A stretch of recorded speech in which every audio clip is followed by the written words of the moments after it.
오늘 하나님의 말씀 같이 묵상하면서 은혜를 누리도록 하겠습니다. 오늘 읽은 잠언서 18장 22절의 말씀에서 이렇게 기록하고 있습니다. 아내를 얻는 자는 복을 얻고 여호와께 은총을 받는 자니라. 아내를 얻는 게 복을 얻는 것이고 아내를 얻는 것이 여호와께 은총을 받는 것이라고 표현하고 있는데요. 맞는 말씀입니까? 대답을 좀 해주세요. 맞는 말씀입니까? 네, 맞는 말씀입니다. 그러면 한번 질문을 던져보겠습니다. 그러면 남편을 얻는 자는 어떻게 되나요? 화로다? 여호와께 저주를 받은 자로다? 그렇습니까? 우리 교회는 너무나도 은혜가 넘칩니다. 성경에서는 아내를 얻는 자에 대해서만 이야기하고 있는데요. 이렇게 아내를 얻는 자에 대해서만 이야기하고 있는 이유가 무엇일까요? 그것은 이 성경 말씀이 지금으로부터 수천 년 전에 남성 중심의 사회 가운데서 쓰여진 책이기 때문에 그렇게 기록되어 있는 겁니다. 남성의 관점에서 남성 중심의 사회에서 그 남성이 누가 복된 사람인가 그 이야기를 하고 있기 때문에 누가 복된 사람인가 아내를 얻는 자가 복된 자라고 그렇게 표현하고 있는 것인데요. 그 말은 그러니까 남자들에게만 해당되는 이야기가 아니고 사실은 여성에게도 똑같이 적용되는 말씀일 거라고 믿습니다. 여성도 남편을 얻는 자는 화가 아니고 복이 되는 것이고요. 여성도 남편을 얻는 자가 여호와께 은총을 받는 자라고 하는 사실을 이 말씀을 보면서 기억할 수 있으시면 좋겠습니다. 별로 동의를 안 하시는 것 같아요. 왜 그럴까요? 왜 아내를 얻는 것이 복이며 왜 아내를 얻는 것이 여호와께 은총을 받는 것이라고 말하고 있는 것일까요? 왜 배우자를 얻는 것이 인생의 반려자, 동반자를 얻는 것이 왜 우리들에게 복이 되는 것이고 하나님의 은총을 받은 것이라고 표현하는 이유가 무엇일까요? 왜냐하면 사람이 혼자 사는 것이 좋지 못하기 때문입니다. 창세기 2장 18절 말씀에서 여호와 하나님이 이르시되 사람이 혼자 사는 것이 좋지 아니하니 내가 그를 위하여 돕는 배필을 지으리라 하시니라 말씀하셨습니다. 하나님께서 천지의 이 세상을 태초에 이 세상을 창조하시면서 사람을 창조하셨는데 아담 혼자 있는 것을 보시고 좋지 않게 생각하셨어요. 그래서 이 아담을 위해서 또 다른 한 사람을 창조하셔서 그렇게 남자와 여자로 창조하셔서 하나의 가정을 이루게 만들어 주시는 것이 하나님께서 보시기에 좋은 것이었다고 성경은 기록하고 있는 것입니다. 이렇게 배우자를 얻는 것, 반려자를 얻는 것이 복된 이유가 무엇이겠습니까? 여호와께 은총을 받은 것이라고 말하는 이유가 무엇이겠습니까? 그것은 그 배우자가, 아내가, 남편이 완벽한 짝이기 때문에 그런 것은 결코 아닙니다. 완벽한 짝이라고 하는 것은 없어요. 이 세상에 남의 짝은 완벽해 보일지 모르지만 내 짝은 언제나 불완전해 보이긴 하잖아요. 하지만 어느 가정도 완벽한 짝이라고 말할 수가 없는 겁니다. 이 세상 미신은 정말 완벽한 짝이 있다고 생각하는 것 같아요. 사주가 맞고 팔자가 맞고 그래서 그 모든 것이 다 맞으면 그런 정말 잘 맞는 짝을 만나면 행복하게 살 수 있을 것이라고 이 세상 미신은 그렇게 생각합니다. 마치 우리의 운명이 어디에 달려 있는가? 우리의 운명은 완벽한 짝을 찾지 못했기 때문에 내가 완벽하게 만나는 그 사람을 발견하지 못했기 때문에 우리가 고통스러운 것이고, 우리가 만일 완벽한 짝을 찾을 수만 있다면 행복할 거라고 말하는 것이 이 세상의 미신의 관점입니다. 하지만 성경적인 관점이라고 하는 것은 무엇입니까? 이 세상에 완벽한 짝이라고 하는 것은 없어요.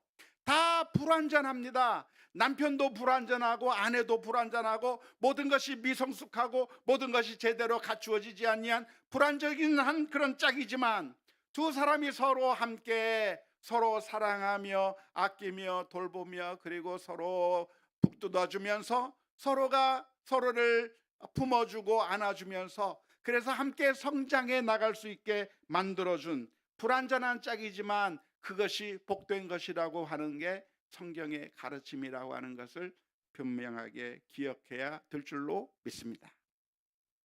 그런데 이 말씀을 강조하는 것은 약간 조심스럽습니다. 왜냐하면 우리 가운데는 혼자서 사시는 분들이 많이 있기 때문에 그렇습니다. 결혼을 아예 하지 않으시는 그런 분도 계실 뿐만 아니라 사별을 했다든지 여러 가지 이유로 혼자서 살아가는 사람들의 숫자가 많아지고 있기 때문에, 그래서 혼자 사는 것이 별로 좋지 못하다고 말하는 것이 약간은 조심스럽습니다. 정말 그런가요? 혼자 사는 것은 그것은 나쁜 것이라고 말할 수 있을까요? 아내가 없으면, 남편이 없으면 그것은 저주받은 것이고 복이 없는 것이고 하나님의 은총을 받지 못한 사람이라고 말할 수 있을까요? 오늘 말씀을 보면 그럴 것 같아요. 하지만 제가 언제나 누누이 강조했듯이 성경은 어느 한 부분만 읽어서는 안 되는 거예요. 성경은 어느 한 부분의 말씀에만 꽂혀서 그 말씀이 전부인 줄 생각하면 안 되는 것입니다. 성경을 해석하는 가장 큰 원리가 있다고 한다면 성경 전체의 가르침을 통해서 하나님께서 우리에게 들려주시는 그 가르침이 무엇인가를 살펴보아야 하는 것인데요, 남편과 아내에 관한 문제에 있어서 혼자 사는가 아니면 같이 사는가의 문제에 있어서 창세기 2장 18절의 말씀이나 오늘 잠언서 18장의 말씀에서는 아내와 함께 남편과 함께 이렇게 가정을 이루며 사는 것이 복된 것이라고 이야기하고 있지만, 성경 다른 곳에서는 혼자 사는 것도 나쁘지 않다고 이야기하고 있어요.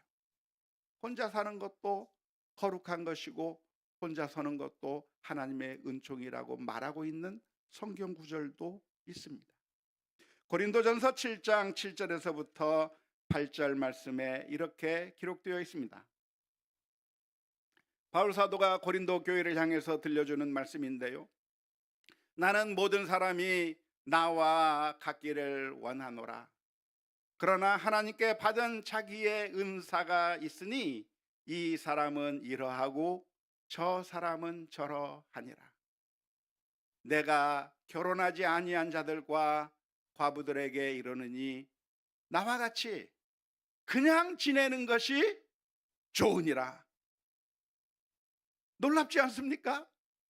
성경 한쪽에서는 혼자 사는 것이, 독처하는 것이 좋지 못해서 그래서 아내를 만들어 주었다고 하는 말씀도 있고, 잠언서 18장의 말씀 가운데서 아내를 얻는 자가 복이 있다고 말씀하고 있는데, 그런데 또 고린도 전서에서는 정반대의 이야기를 하고 있는 겁니다. 결혼할 게 아니라 혼자 살 수 있다면 혼자 살아라. 나도 혼자 살고 있고 모든 사람이 나처럼 혼자 살았으면 좋겠고, 그래서 결혼하지 아니한 사람, 그렇게 결혼하려고 그렇게 애쓰지 마라. 혼자 사는 게 유익하다라고 바울 사도가 고린도 교회를 향해서 들려주고 있는 것입니다. 왜냐하면 독신도 유익하기 때문이에요.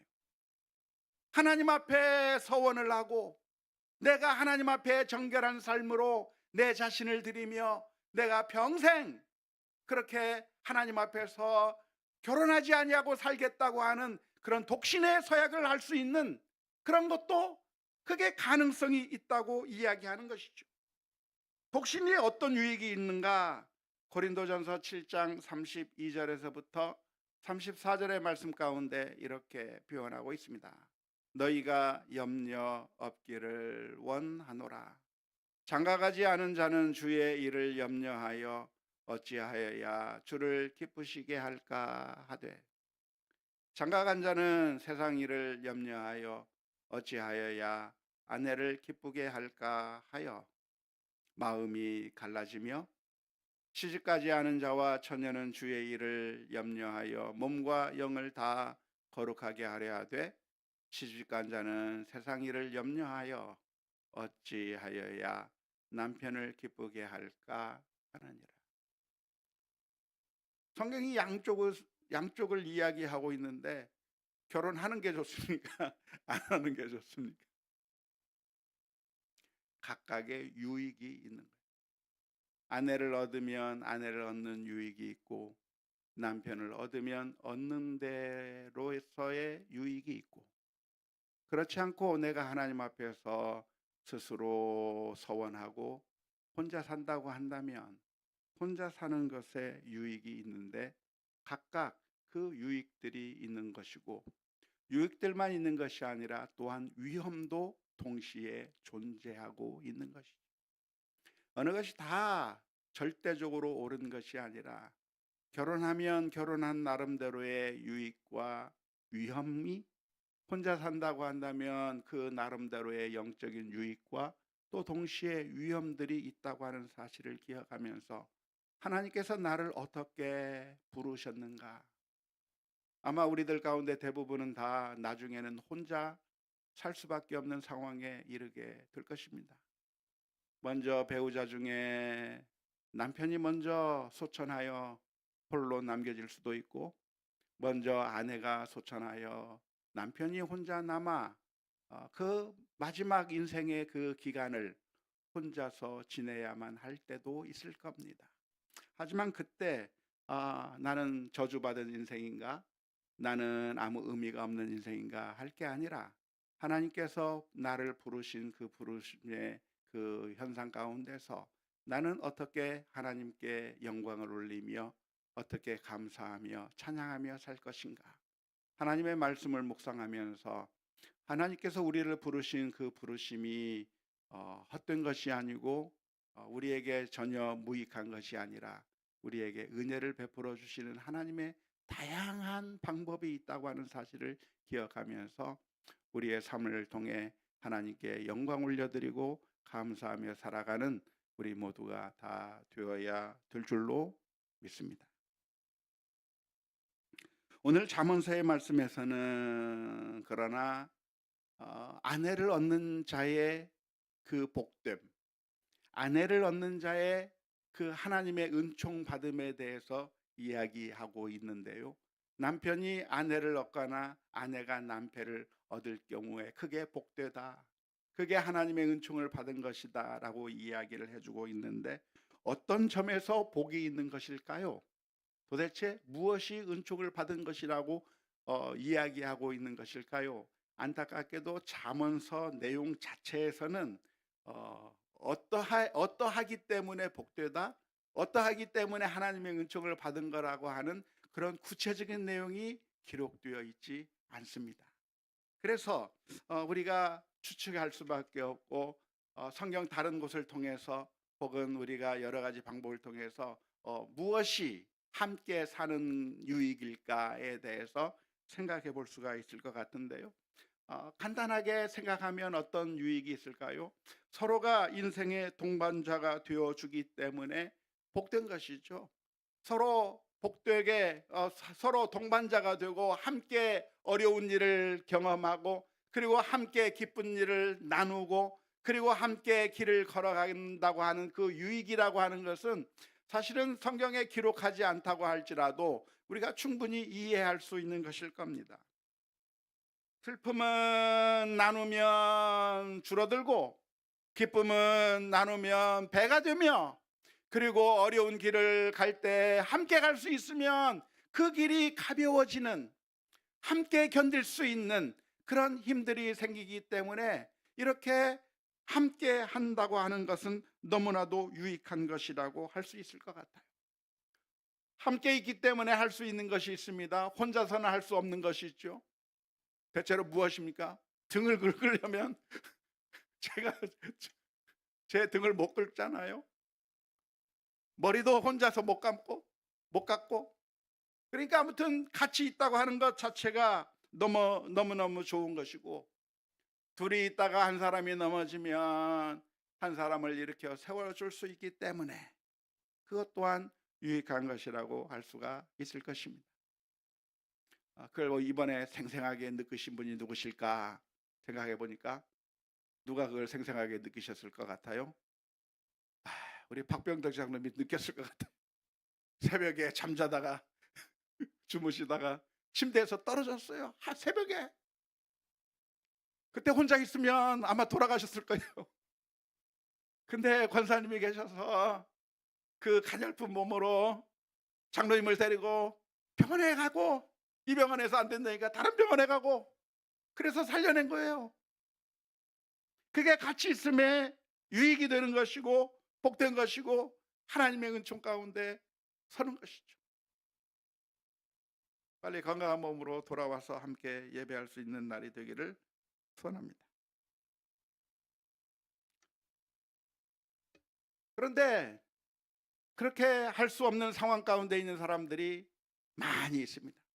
여러 가지 이유로, 사별의 이유로, 혹은 결혼이 늦어져서, 혹은 결혼할 수 없어서, 또는 여러 가지 이유로 해서 혼자 있는 사람들이 있을 텐데, 그런 사람은 그러면 그런 유익을 전혀 누릴 수 없는가? 오늘 잠언서 18장 24절의 말씀에서는 이런 표현을 하고 있습니다. 많은 친구를 얻는 자는 해를 당하게 되거니와 어떤 친구는 형제보다 친밀하니라. 어떤 친구는 가족보다 낫대요. 어떤 친구는 부부보다 나아요.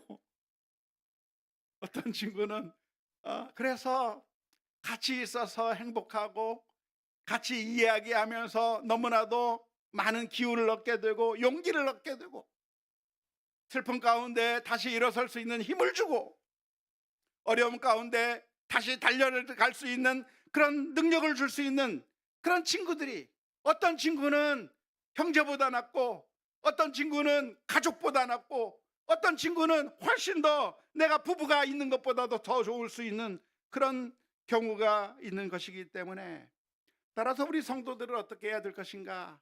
사랑의 공동체를 만들어 가야 되는 거예요. 교회 공동체를 통해서 함께 사랑을 나누고 함께 믿음의 길을 걸어가며 슬픔을 같이 나누고 기쁨도 함께 나누면서 그렇게 믿음의 공동체를 만들어 나갈 수 있다고 한다면 그것이 바로 하나님께 복을 얻는 자다. 사람을 얻는 자가 곧 복을 얻는 자요 또 하나님의 은총을 얻는 자다라고 하는 사실을 기억해야 할 겁니다. 초대교회 성도들은 핍박을 당하는 가운데 믿음을 지킬 수 있었습니다. 예수님을 나의 주 나의 하나님으로 고백한다고 하는 것이 얼마나 어려운 세상에 살고 있었습니까? 요즘에는 그렇게 어렵지 않지만 지금으로부터 2000년 전 예루살렘에서 내가 예수님을 주님으로 믿고 고백한다고 하는 그런 믿음의 고백을 한다는 것은 내 목숨을 내놓아야만 할 만한 그런 아주 위험한 일이 믿음을 지키는 것이었습니다. 그런 상황 가운데서 믿음을 지키는 것이 너무 어려웠어요.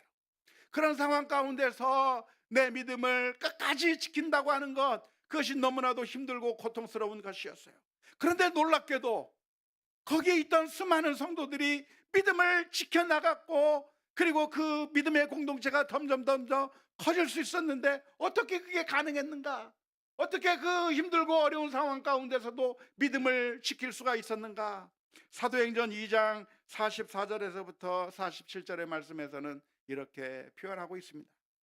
믿는 사람이 다 함께 있어 모든 물건을 서로 통용하고 또 재산과 소유를 팔아 각 사람의 필요를 따라 나눠주며 날마다 마음을 같이하여 성전에 모이기를 힘쓰고 집에서 떡을 떼며 기쁨과 순전한 마음으로 음식을 먹고 하나님을 찬미하며 또 온 백성에게 칭송을 받으니 주께서 구원받는 사람을 날마다 더하게 하시니라.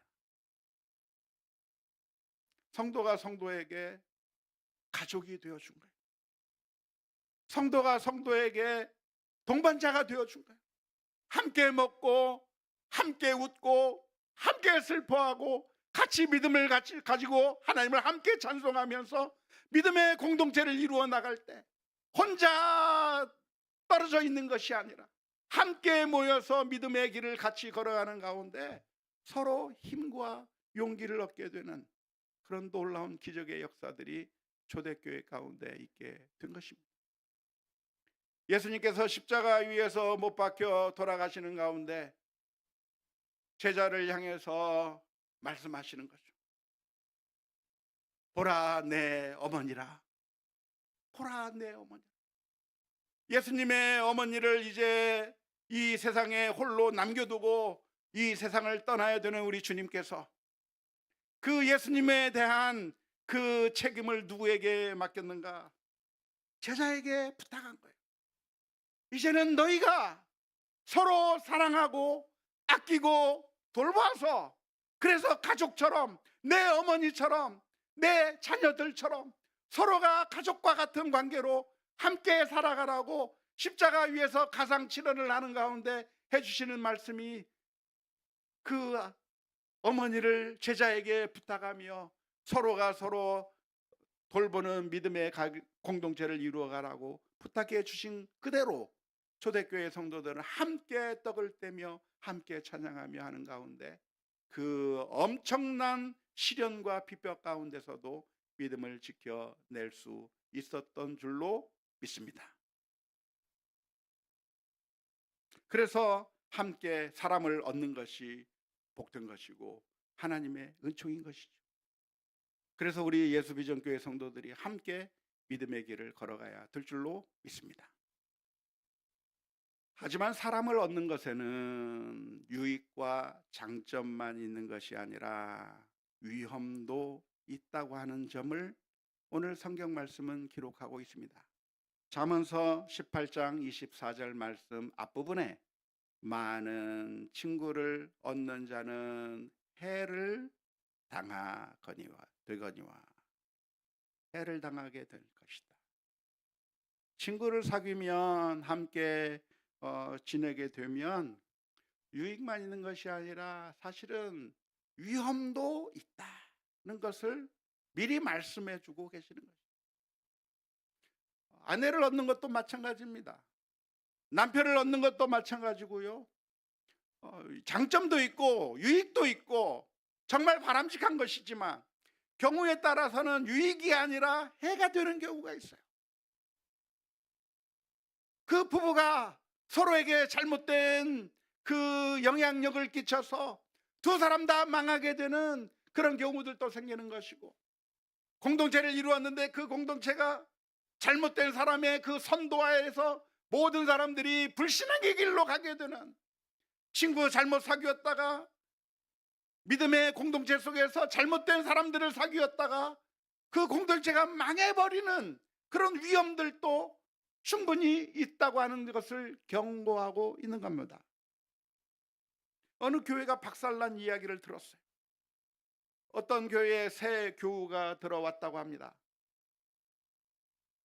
무슨 일 때문에 이사를 와서 이 교회에 등록하게 되었다고 하면서 예전에 있던 교회에서 중직자로서 일을 했는데 이곳에 와서 정말 봉사를 열심히 하고 최선을 다해서 성도들을 사랑해 주는데, 성도들 한 사람 한 사람 이야기를 들어주면서 어려움을 당한 사람에게는 돈도 쥐어주면서 병원비 쓰라고 하고 학자금도 쓰라고 주고, 그렇게 하면서 수많은 사람들의 마음을 다 얻어놓고 나중에 힘들고 어려워하는 사람들에게 다가가서 당신 힘들어서 어려우니 내가 투자하는 법을 당신에게만 소개해 주겠다 하면서 투자를 권유하고, 정말로 투자를 권유한 그대로 따라했더니 한 달 뒤에 이자를 주고 그래서 돈을 많이 벌게 되었다고 하면서 너무나도 좋아하는 사람들이 교회 안에서 한 명 두 명 생기기 시작하더니 나중에는 모든 사람들이 다 이 돈 저 돈 끌어모아서 그 사람에게 투자했다가 어느 날 아침에 그 사람이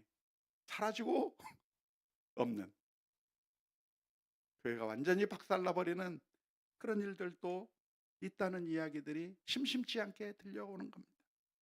그것뿐이겠어요? 악의적으로 접근하는 사람뿐만 아니라 우리는 서로가 서로에게 악의적이지 않지만 내가 신중하지 못해서 나는 정당하다고 이야기했는데 그 말로 인해서 상처받고 마음의 아픔을 당하는, 그래서 우리 서로 사람들이 사는 사이에서 엄청난 아픔을 느끼게 되는 해도 어려움도 있을 수밖에 없는 것을 성경은 기록하고 있습니다. 그것이 이 세상 친구들의 한계이고 이 세상 동반자들의 한계라고 할 수가 있습니다. 친구들에게 배신을 당할 수밖에 없는 게 이 세상의 한계인 것이죠. 하지만 우리에게는 참된 친구가 계십니다. 그분이 누구이십니까? 예수님이시죠. 예수님께서는 우리와 친구가 될 수 없는 분이에요. 신분이 다른 분이에요. 저 높고 높은 보좌 위에서 낮고 천한 우리와 친구가 될 수 없음에도 불구하고 주님께서는 이 세상에 오셔서 우리와 친구가 되어 주셨어요. 요한복음 15장 15절의 말씀에 이제부터는 너희를 종이라 하지 아니하리니 종은 주인이 하는 것을 알지 못함이라. 너희를 친구라 하였노니 내가 내 아버지께 들은 것을 다 너희에게 알게 하였습니다. 어떻게 하면 해가 아니라 좋은 친구가 될 수 있을까요? 어떻게 하면 나쁜 짝이 아니라 유익한 짝이 될 수 있고 복된 짝이 될 수가 있을까요?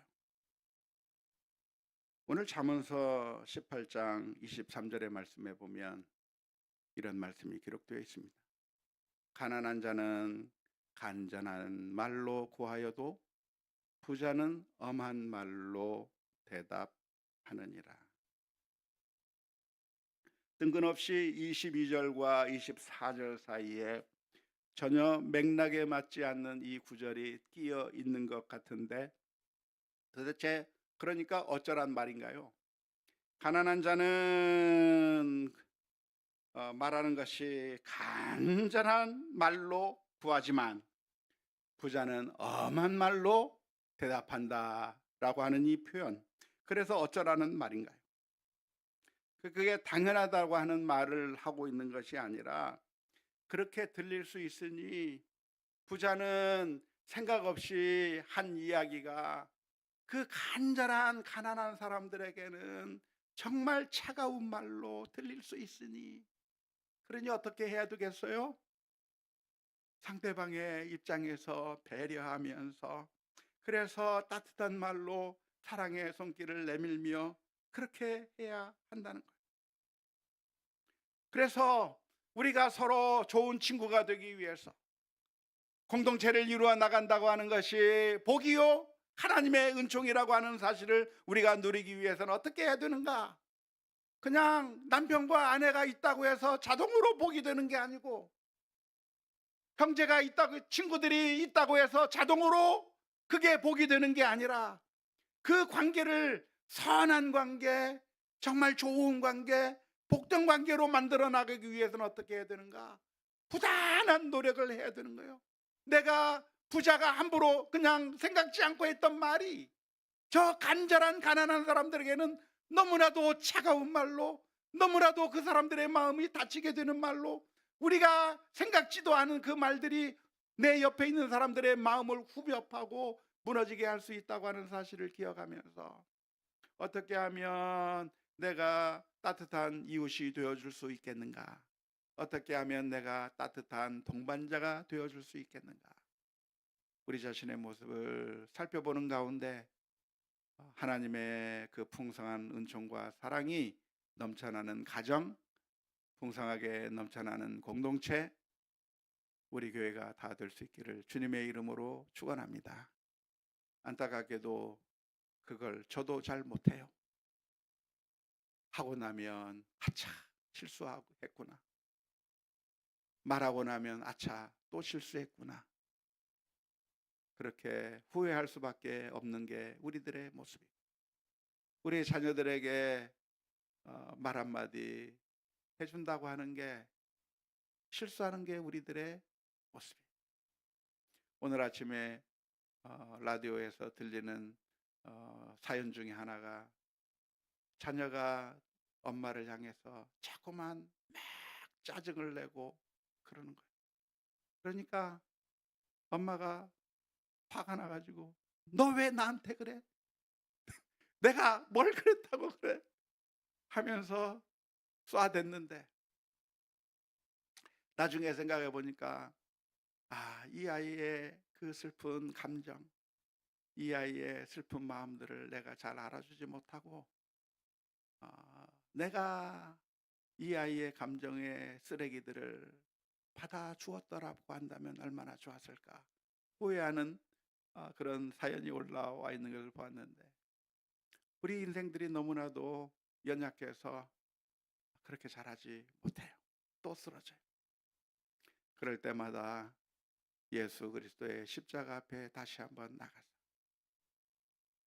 회개하고 주여 용서해 주시고 우리들의 입술에 파수꾼을 세워 주옵소서 기도하는 가운데 우리들의 삶의 모습들이 하나하나 더 주님을 닮아가고 주님께서 원하시는 삶이 되어지기를 소망하면서 믿음으로 살아가는 우리 모두가 다 될 수 있기를 주님의 이름으로 축원합니다.